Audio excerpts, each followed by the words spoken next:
Minute, वारिस भाई कद्र करता है ये देश ओवैसी साहब का जो स्टैंड है। आपकी राजनीति एक तरफ, आपकी देशभक्ति दूसरी तरफ, और दोनों में कोई मिक्सचर नहीं है। राजनीति का समय तो सारा साल रहता है। युद्ध इस तरह के कभी कभी होते हैं कि 22 मिनट में 9 टेरर के ठिकाने बिल्कुल खत्म कर दिए जाएं, और फिर पाकिस्तान जवाब देने की हिमाकत करे तो उनके air defence system, radar system भी ध्वस्त हों, और उसके बाद एयर बेसिस, 11 एयर बेसिस भी ध्वस्त हो गए। लेकिन ये बात विपक्ष को समझ क्यों नहीं आ रही? यही विपक्ष है ना जो सबूत मांग रहा था सर्जिकल स्ट्राइक के, बालाकोट स्ट्राइक के।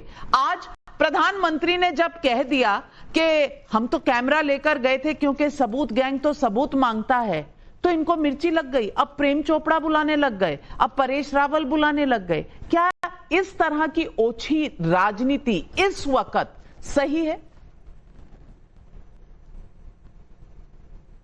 देखिए नविका जी, पहलगाम अटैक के फौरन बाद जो पहली ऑल पार्टी मीटिंग हुई थी, उसी मीटिंग में हमारे पार्टी प्रेसिडेंट मौजूद थे। तमाम विपक्ष ने जब भी ये कहा था कि भारत सरकार पाकिस्तान के खिलाफ आतंकवाद को खत्म करने के लिए जो भी कदम उठाएगी, हम उसके साथ खड़े रहेंगे। हम हमारे भारतीय जवानों के साथ कांधे से कांधा मिलाकर खड़े थे, खड़े हैं, खड़े रहेंगे। और वाकई में हमारे भारतीय जवानों ने कर दिखाया। पहले ही दिन ऑपरेशन सिंदूर के पाकिस्तान में घुसकर उनके गढ़ में जाकर 9 आतंकवादी कैंप को नस्तो नाबूद कर दिया, 100 से करीब आतंकवादी को खत्म कर दिया। तो हम तो हमारे भारतीय जवानों को सैल्यूट करते, सलाम करते। और अब जो डेलीगेशन गया है, डेलीगेशन का हिस्सा हमारे पार्टी प्रधान असद ओवैसी साहब भी है। और देखिए, पहली मर्तबा असद ओवैसी साहब ने पाकिस्तान को नहीं गिरा। इसके पहले भी जब वो पाकिस्तान गए थे, तब भी जाके उन्होंने पाकिस्तान में बैठ के उनकी खाद उधेड़ के आई थी। और इस बार तो साफ है, ये दुनिया को बताना बहुत जरूरी है नविका जी कि पाकिस्तान किस तरह से टेररिज्म को बढ़ावा देता है, किस तरह से टेररिज्म को पनाह देता है, और उसका विक्टिम भारत हो चुका है। हमने देखा है 26/11, हमने देखा है पुलवामा, अब ये हो गया पहलगाम। इसमें तो इन्होंने दरिंदगी की पूरी हद पार कर दी। पाकिस्तान के आतंकवादियों ने आकर पहलगाम में बेगुनाह बेकसूर पर्यटकों को अब नाम पूछकर, किसी का मजहब पूछकर, उनके बीवी बच्चों के सामने कोल्ड ब्लडेड उनका मर्डर कर दिया। अब ये दरिंदगी की हद पार कर चुका था पाकिस्तान। अब भारत ने ऑपरेशन सिंदूर किया, सैल्यूट है जवानों को, उसमें कोई सियासत नहीं होनी चाहिए। देखिए, मेरा शहजाद पूनावाला के साथ बीजेपी के प्रवक्ता है, उनके साथ 10 साल में 100 मर्तबा झगड़ा हुआ होगा, लफड़ा हुआ होगा। हर टॉपिक के ऊपर हम डिसएग्री किए होंगे। देखो, डेमोक्रेसी की खूबसूरती भी एग्री टू डिसएग्री। मगर जब भी टीम है ना बीजेपी के, नेशनल सिक्योरिटी का सवाल आ गया, तो जब भारत देश का सवाल आ गया, तो नेशन फर्स्ट। तो हम ये इल्जाम बी टीम लगाओ, डी टीम लगाओ, देखो हमको यहाँ पे नेशनलिज्म, पेट्रियोटिज्म का सर्टिफिकेट के लिए कुछ नहीं कर रहे। हम किसी की चमचागिरी करने के नहीं कर रहे। देश से मोहब्बत है, देश से प्यार है। देखो, वारिस पठान पैदा हुआ भारत में, और इंशाअल्लाह वारिस पठान मरेगा तो दफनाया भी जाएगा भारत की मिट्टी में। मोहब्बत है हमको, इसमें कोई सियासत नहीं करता। हाँ, पॉलिटिकल डिफरेंसेस होते रहेंगे, एग्री टू डिसएग्रीमेंट चलता रहेगा, मगर देश का जब सवाल आ गया तो 140 करोड़ भारतीय एक प्लेटफॉर्म पे एक साथ खड़े हुए हैं, हमारे जवानों के साथ खड़े थे, खड़े रहेंगे। अब इसमें कुछ लोग जो सियासत की बात करते हो, नहीं होना चाहिए। अब देखिए, कल ही जाके असद साहब ने कितना धोया है कुवैत के अंदर बैठकर। उन्होंने यहां तक बता दिया कि पाकिस्तान का जो सो कॉल्ड फील्ड मार्शल है असीम मुनीर, वो एक तस्वीर दे रहे, तो चाइना के 219 की वो है, प्राइम मिनिस्टर को दे रहे तस्वीर। अरे उन्होंने यहां तक कहा कि अब कॉपी करने के ऊपर कहा कि नकल करने के लिए भी अकल की जरूरत पड़ती है। यानी बताया कि पाकिस्तान इतना बेवकूफ देश है, इतना बेवकूफ, एक तो दूसरों के पैसों के ऊपर पलने वाला देश है, भीख मंगा है, और वो हमारे ऊपर आंख उठा रहा है। तो उसको ये जवाब वहां पर बैठकर देना बहुत जरूरी था, और दिया उन्होंने। और मुझे बहुत तो अमीर जमाई, ये कि भाई असद भाई ये लफ्ज आपके मुंह से क्यों नहीं निकल पा रहे? पाकिस्तान पर नहीं, प्रधानमंत्री पर आपका धावा क्यों है? नहीं, देखिए, ये पाकिस्तान के खिलाफ जो फैसला था, समाजवादी पार्टी पहले दिन से आज तक उसमें है। और हमारे लेकिन उसके बाद नहीं, मैं सुनिए मेरी बात। राजीव राय साहब जो हमारे एमपी हैं वो खुद इस वक्त रशिया के डेलीगेशन पर हैं, और जो बात दुनिया में जाके हमें भारत की तरफ से रखनी थी हम उस पर रख रहे हैं। हमारा ये कहना है कि अगर आप सिंदूर की सौदागरी का काम करोगे, ये सवाल क्यों नहीं उठेगा? हम ये पूछ रहे हैं, सेना हमारी भारत के प्रधानमंत्री के चरणों में है, ये किसने बोला? किसी एमएलए ने नहीं बोला, ऑपरेशन किसी प्रवक्ता ने नहीं बोला।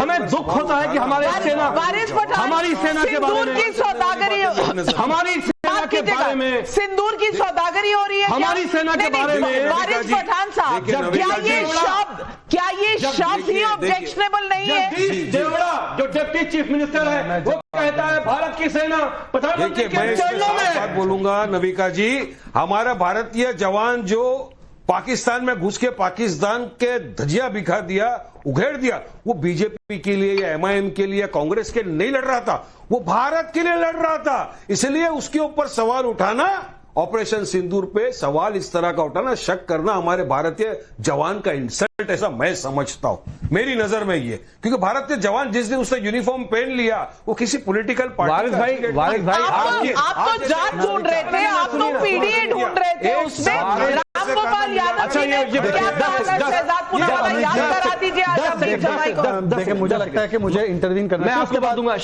मेरी बात खराब हो जाएगी। नहीं, ये तरीका थोड़ी दुनिया का दूसरे सबसे बड़े लोकतंत्र का फॉरेन सेक्रेटरी कभी मैं छोड़ूंगा हमारे विक्रम मिश्री साहब, सरकार से उसको अपना एक अकाउंट लॉक करना पड़ा, बोला ये गद्दार है, इसने सीज कराया, उसकी बेटी को भागना पड़ा सोशल मीडिया से। इनका जगदीश देवड़ा भारतीय जनता पार्टी का डिप्टी चीफ मिनिस्टर बोलता है सेना, मेरे भारत की सेना, मेरे जवान। रामगोपाल यादव ने क्या कहा? क्या उन्होंने जातियों में हमारी सेना नहीं मानती? शहजाद पुनावाला जवाब दें। आपको जेंटलमैन बन के डिबेट करना है या फिर मैं भी ऐसे ही डिबेट करूं? देखिए, आपने बात उठाई, मुझे जवाब देने का अवसर दीजिए।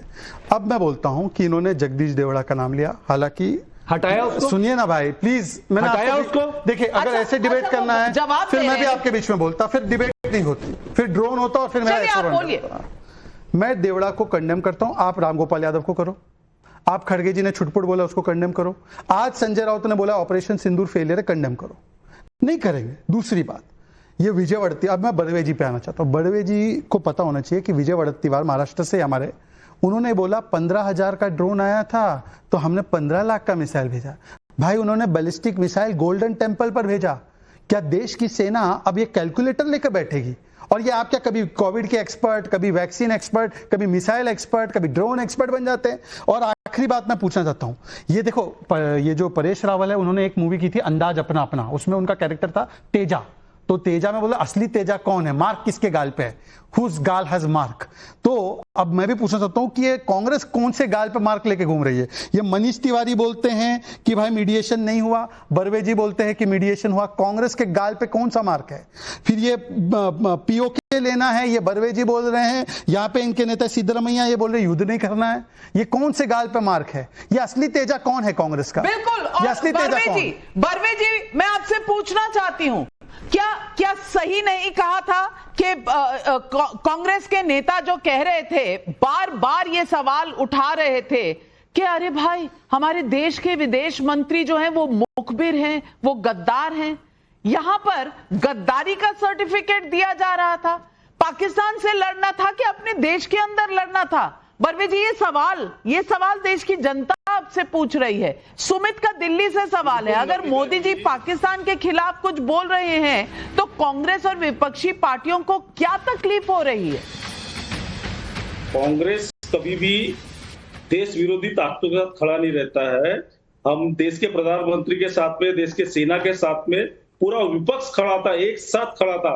आपने देखा होगा जब सर्वपक्षीय बैठक बुलाई गई है, उस बैठक में सारे पक्षों ने अपना मत और सेना के साथ में, तो गद्दार किसने बुलाया था? खड़ी है। विदेश मंत्री को गद्दार किसने बुलाया? सिंदूर का सौदागर किसने बुलाया? किसने जे बुलाया? नविका जी, सबसे पहले आप विदेश मंत्री से पूछिए कि आपने ऐसा स्टेटमेंट क्यों दिया कि मैंने पहले ही बता दिया था पाकिस्तान को हम हमला करने वाले हैं। ये किसने स्टेटमेंट दिया? सुशांत सरीन, आप समझा दीजिए। ये कितनी बार समझाया जा चुका है, लेकिन कांग्रेस पार्टी को समझ क्यों नहीं आ रहा? दीजिए नहीं, पाकिस्तान प्रॉब्लम समझ आ रही है, लेकिन वो समझना चाहते नहीं है और दिखाना चाहते हैं कि उनको समझ नहीं आ रही। एक ही सवाल को बार बार उठाएंगे, उसका स्पष्टीकरण आप कर भी दें तब भी उठाएंगे, आप बार बार स्पष्टीकरण करेंगे, बार बार उठाएंगे, वही सवाल बार बार उठाएंगे। सिंपल सी बात है, अगर इनको नहीं समझ में आया था, उसका कई बारी विदेश मंत्री ने भी, विदेश मंत्रालय ने भी, तमाम सरकारी स्तर पर उसका क्लैरिफिकेशन हो गया है। ऑपरेशन के शुरू होने से पहले पाकिस्तान को कोई इंफॉर्मेशन नहीं दी थी कि हम आपको मारने वाले हैं। पहले मारा और साथ ही साथ उनको बताया कि हमने यहां पर मारा है। वही जो चीज हमने 2016 में सर्जिकल स्ट्राइक के बाद की थी और बालाकोट के बाद की थी, वही चीज इस बार भी की कि पहले आपने अपना निशाना साधा और उसके बाद आपने उनको बताया कि हमने ये किया है, अगर आप आगे कुछ नहीं करेंगे तो आगे कुछ और नहीं होगा, बात यहीं पे रुक जाएगी।